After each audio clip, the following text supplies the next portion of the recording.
Hello everyone, welcome back to Future Plus Academy. Yes, I'm your one and only Sudharma Miss. ഇനി 6 മാസം കൊണ്ട് SSLC +2 കൂടാതെ ഇന്ത്യയിലെ ഏറ്റവും മികച്ച യൂണിവേഴ്സിറ്റികളിൽ നിന്നും UG, PG എന്നീ കോഴ്സുകൾ ചെയ്യാം. കേരളത്തിലെ ആദ്യത്തെ ഡിസ്റ്റന്റ് ലേണിംഗ് ആപ്പായ ഫ്യൂച്ചർ പ്ലസ് അക്കാഡമിക്കൊപ്പം national institute of open schooling. അറിയാലോ, 10ാം ക്ലാസ്സും പ്ലസ് ടുവും പകുതിയിൽ വെച്ച് മുടങ്ങിപ്പോയ വിദ്യാർത്ഥികൾക്ക് അല്ലെങ്കിൽ ഏതെങ്കിലും ഒരു സാഹചര്യത്തിൽ നമുക്ക് നമ്മുടെ വിദ്യാഭ്യാസം കണ്ടിന്യൂ ചെയ്യാൻ പറ്റാത്ത ഒരു അവസ്ഥ വരുമ്പോഴാണ് national institute of open schooling നമ്മൾ തിരഞ്ഞെടുക്കാറുള്ളത്.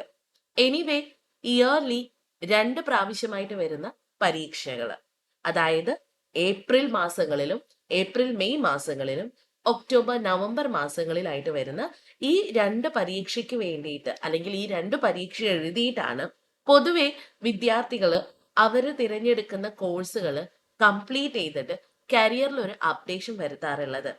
എനിവേ, ഇന്ന് ഞാൻ നിങ്ങളുടെ അടുത്ത് പറയാൻ ആഗ്രഹിക്കുന്നത് 2026 ഒക്ടോബർ ബാച്ചിൽ പരീക്ഷ എഴുതാനിരിക്കുന്ന വിദ്യാർത്ഥികൾ ഉണ്ടായിരിക്കും. അവരെങ്ങനെയാണ് പരീക്ഷയ്ക്ക് തയ്യാറെടുക്കേണ്ടത് എന്നതാണ്. ഒരു കാര്യം പറയട്ടെ, നമ്മൾ എപ്പോഴും പരീക്ഷയ്ക്ക് തയ്യാറെടുക്കുമ്പോൾ നമ്മൾ ആദ്യം നമുക്ക് പഠിക്കാനുള്ള ചാപ്റ്റേഴ്സ് ഏതൊക്കെയാണ് എന്നതിനെ കുറിച്ച് കൃത്യമായിട്ടുള്ള ഒരു ധാരണ വരുത്തണം. That is very important. At the same time നമ്മൾ ശ്രദ്ധിക്കേണ്ട മറ്റൊരു കാര്യമുണ്ട്. ഇതില് ഓരോ ചാപ്റ്ററിൽ നിന്നും എങ്ങനെയാണ് ക്വസ്റ്റ്യൻസ് വരാൻ സാധ്യതയുള്ളത്, അതൊരു കാര്യം ഞാൻ കാണിച്ചു തരാം.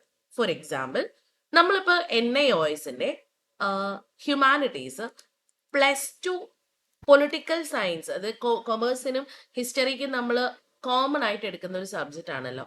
അപ്പോൾ +2 പൊളിറ്റിക്കൽ സയൻസ് പഠിക്കുന്ന കുട്ടികളാണെന്ന് കരുതാം. ഒരുപാട് TMA ചാപ്റ്റേഴ്സ്, അതേപോലെ തന്നെ പബ്ലിക് എക്സാമിനേഷൻ ചാപ്റ്റേഴ്സും നിങ്ങൾക്ക് പഠിക്കാനായിട്ടുണ്ടായിരിക്കും. കറക്റ്റ്.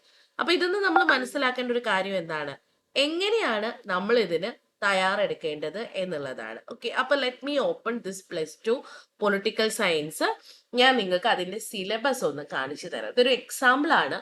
നിങ്ങൾ പഠിക്കുമ്പോൾ ശ്രദ്ധിക്കേണ്ട കാര്യം എന്താണ് എന്നതാണ് ഞാൻ ഇവിടെ പറയാൻ ഉദ്ദേശിക്കുന്നത്. റൈറ്റ്, ഇതാണ് നമ്മുടെ പൊളിറ്റിക്കൽ സയൻസ്, അതായത് +2 നമ്മൾ പഠിക്കാൻ ആഗ്രഹിക്കുന്ന, അതായത് നമുക്ക് തിരഞ്ഞെടുക്കാൻ പറ്റുന്ന വിഷയങ്ങളാണ് ഇവിടെ കൊടുത്തിരിക്കുന്നത്. എനിവേ, ഇവിടെ ഞാൻ നിങ്ങൾക്ക് സാമ്പിൾ ക്വസ്റ്റ്യൻ പേപ്പർ MS എന്ന് പറഞ്ഞുകൊണ്ടുള്ള ഒരു ഓപ്ഷൻ ഞാൻ നിങ്ങൾക്ക് കാണിച്ചു തരാം. ഈ സാമ്പിൾ ക്വസ്റ്റ്യൻ പേപ്പർ കാണിക്കുന്നത് എന്തിനാണെന്ന് വെച്ചാൽ, നമ്മൾ എപ്പോഴും പരീക്ഷയ്ക്ക് തയ്യാറെടുക്കുമ്പോൾ ഒരു ക്വസ്റ്റ്യൻ പേപ്പർ, ഒരു സബ്ജക്റ്റിന്റെ ക്വസ്റ്റ്യൻസ് ഏതൊക്കെ രീതിയിലാണ് വരുന്നത് എന്നതിനെ കുറിച്ച് ഒരു ധാരണ ഉണ്ടായിരിക്കണം. ഫോർ എക്സാമ്പിൾ, ഇവിടെ ഒന്ന് നോക്കൂ നിങ്ങൾ. പൊളിറ്റിക്കൽ സയൻസ് 317 എന്നാണ് കോഡ്. 3 അവർ എക്സാം ആണ്. മാക്സിമം 100 മാർക്കും. അപ്പൊ ഇതിൽ നിങ്ങൾക്ക് ക്വസ്റ്റ്യൻ പേപ്പറിൽ എത്ര ക്വസ്റ്റ്യൻസ് ഉണ്ടായിരിക്കുമെന്നും ഇതിൽ കമ്പൽസറി ക്വസ്റ്റ്യൻസ് ഏതൊക്കെയാണ് എന്നതിനെ കുറിച്ചിട്ട് ഒരു പാറ്റേൺ തന്നെ നൽകിയിട്ടുണ്ട്. കറക്റ്റ്.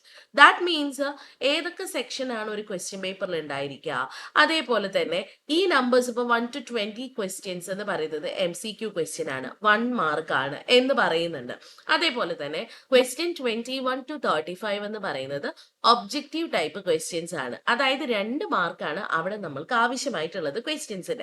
ഇത്തരത്തിൽ ഈ ഒരു പാറ്റേൺ നിങ്ങൾ പഠിച്ചു വെച്ചാൽ തന്നെ നിങ്ങൾക്ക് പരീക്ഷയ്ക്ക് ഏകദേശം ഒരു ക്വസ്റ്റ്യൻ പേപ്പർ എങ്ങനെയാണ് വരുന്നത് എന്നുള്ളതും ഏതൊക്കെ ടൈപ്പ് ക്വസ്റ്റ്യൻസ് ആണ് വരുന്നത് എന്നതിനെ കുറിച്ച് കൃത്യമായിട്ടുള്ള ഒരു ധാരണ ഉണ്ടാക്കാൻ പറ്റും.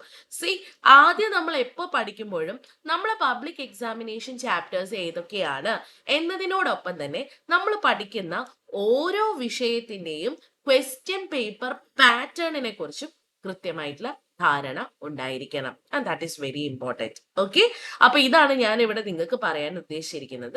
എക്സാമിന് എങ്ങനെ തയ്യാറെടുക്കണം എന്നതിന്റെ ഫസ്റ്റ് പാർട്ട് മാത്രമാണ് ഞാൻ ഇവിടെ നിങ്ങൾക്ക് കാണിച്ചു തന്നിരിക്കുന്നത്. അപ്പൊ ഇത് പൊളിറ്റിക്കൽ സയൻസ് പോലെ തന്നെ നിങ്ങൾക്ക് എല്ലാ വിഷയങ്ങളും ഇവിടെ നോക്കൂ.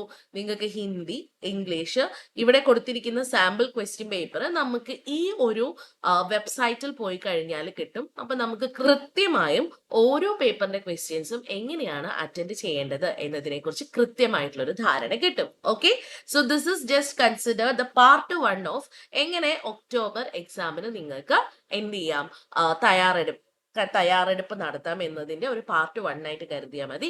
ഇനി നിങ്ങൾ ഒക്ടോബർ 2026 എക്സാമിന് പ്രിപ്പയർ ചെയ്യുന്ന കുട്ടികളാണെങ്കിൽ ചില കാര്യങ്ങൾ കൂടി ശ്രദ്ധിക്കേണ്ടതായിട്ടുണ്ട്. അത് ഞാൻ നിങ്ങൾക്ക് അടുത്ത വീഡിയോയിൽ പറഞ്ഞു തരാം. സോ അൺടിൽ ദെൻ മീറ്റ് ചെയ്യുന്നത് വരെ എല്ലാവർക്കും ബൈ. ഫ്യൂച്ചർ പ്ലസ് അക്കാദമി ഒന്ന് കോൺടാക്ട് ചെയ്താൽ NIOS റിലേറ്റഡ് ആയിട്ടുള്ള എല്ലാ സ്റ്റഡി മെറ്റീരിയൽസും ലൈവ് ക്ലാസ്സുകളും ഒപ്പം ആപ്പ് ത്രൂ ഉള്ള റെക്കോർഡഡ് ക്ലാസ്സുകളും നിങ്ങൾക്ക് അവൈലബിൾ ആണ്. താഴെ നമ്പർ കൊടുത്തിട്ടുണ്ട്, കോൺടാക്ട് ചെയ്താൽ മതി. ഒപ്പം കൂടുതൽ അപ്ഡേഷൻസിനായിട്ട് നമ്മുടെ ചാനൽ സബ്സ്ക്രൈബ് ചെയ്യാൻ മറക്കരുത്.